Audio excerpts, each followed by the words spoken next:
సురేష్ కొద్దిగా జరిగాడా అని చెప్తాను. ఓకే, చంద్రగిరి స్టేషన్కి వచ్చేస్తాను. తమ్ముడు చంద్రగిరి స్టేషన్కి వెళ్తాను.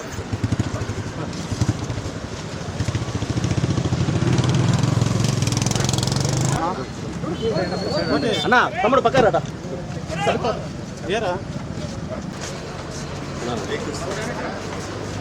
నా కన్నయ్యనా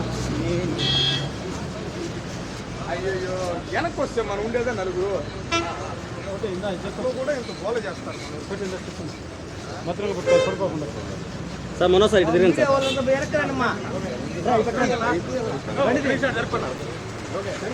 సార్ గురు బషీర్ దేవుడు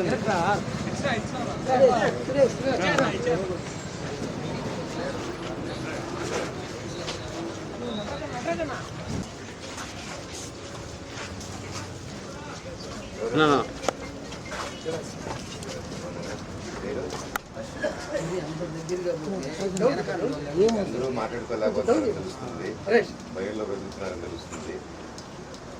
మీరు ధైర్యం చేసి వచ్చిన వరకు నేను పోరాడుతూనే ఉంటాను. మీరందరూ నాకు ఒక పేజీ పెడితేనే నేను వెళ్ళాను. ఈరోజు నా మీద ఎంత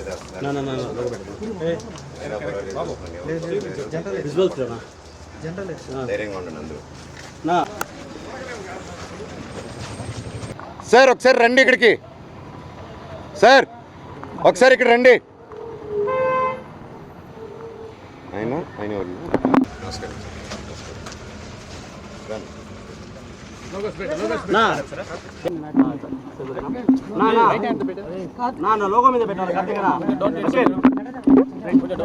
అందరికి నమస్కారం.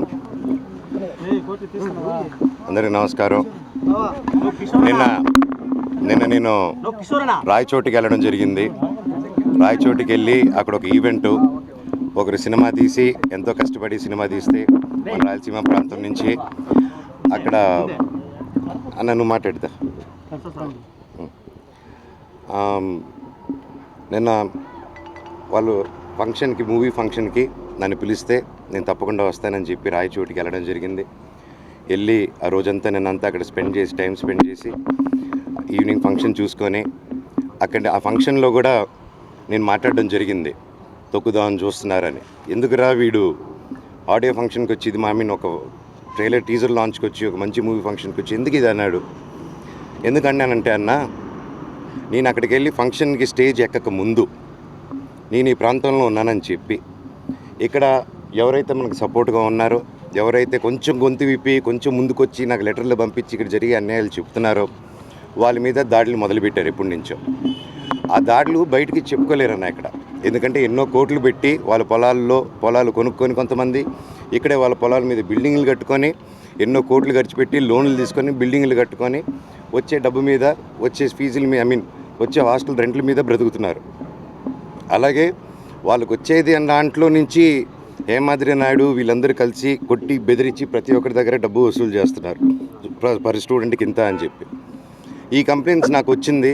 ఇదేంటి ఇలా జరుగుతున్నాయంట, ఇవన్నీ మనుషులు పంపిస్తున్నారు, ఇలా కొట్టిపిస్తున్నారు అని చెప్పి నేను క్వశ్చన్ రేజ్ చేసిన తర్వాత నా మీద ఇలా అబండాలు వేయడం, కుటుంబ సమస్యలని చెప్పడం, ఇదంతా ఒక మీడియా హెడ్గా ఇంతకుముందు పనిచేసి ఇప్పుడు మీడియా బ్యాక్గ్రౌండే లేకుండా ఒక క్యాంపస్కి, ఒక ఎడ్యుకేషన్ 17,000 మంది స్టూడెంట్స్కి హెడ్గా ఉండి క్యాంపస్ని నడిపిస్తూ ఇక్కడ ప్రతి ఒక్కరిని బెదిరించుకుంటూ ఒక క్వశ్చన్ అడిగితే ఒక మీడియా స్టైల్, వీడి మీద ఒక స్టోరీ క్రియేట్ చేయడం, అలాగా వీడి మీద ఒక స్టోరీ క్రియేట్ చేసి వీడు తాగేసి వచ్చి ఆస్తుల కోసం అడుగుతున్నాడు, కొట్లాడుతున్నాడు అని చెప్పి, సరే వీడంటే ఇంక్లూడ్ చేస్తే వీడు వినడు, వీడి వైఫ్ని ఇంక్లూడ్ చేద్దాం, వీళ్ళ పిల్లల్ని ఇంక్లూడ్ చేద్దాం, సరిపోతే వాళ్ళ అమ్మని కూడా ఇంక్లూడ్ చేద్దాం అనుకుంటూ లేడీస్ మీద టార్గెట్ చేయడం మొదలుపెట్టారు.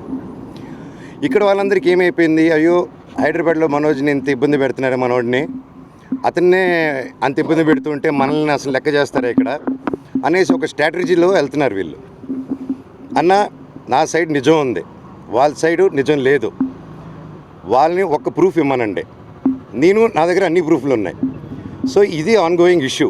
ఇది మళ్ళీ చెప్తున్నాను, ఇది ఆస్తి గొడవలు కాదు, ఇది ఆత్మగౌరవంకి పోరాడే ఒక సమస్య. ఇది ప్రతి ఒక్క ఆత్మగౌరవం, ఇక్కడికి వచ్చే ప్రతి ఒక్క పల్లెటూరు మనిషిది, ప్రతి ఒక్క ఊరు మనిషిది, ప్రతి ఒక్క స్టూడెంట్ది, ప్రతి ఒక్కరి ఆత్మగౌరవం. తెలంగాణ గవర్నమెంట్లో నేను వెళ్ళి వెంటనే కంప్లైంట్ చేయగానే డీజీ గారికి, మా కమిషనర్ సుధీర్ బాబు గారికి, అలాగే మా పాడి షరీఫ్ సిఐ, ప్రతి ఒక్కరికి సిఐ గారికి, ప్రతి ఒక్కరికి మేము గురువారెడ్డి గారికి, ప్రతి ఒక్కరికి మేము అక్కడ విన్నపం చేసి ఆ బౌన్సర్ది మీరంతా టీవీలో చూశారు.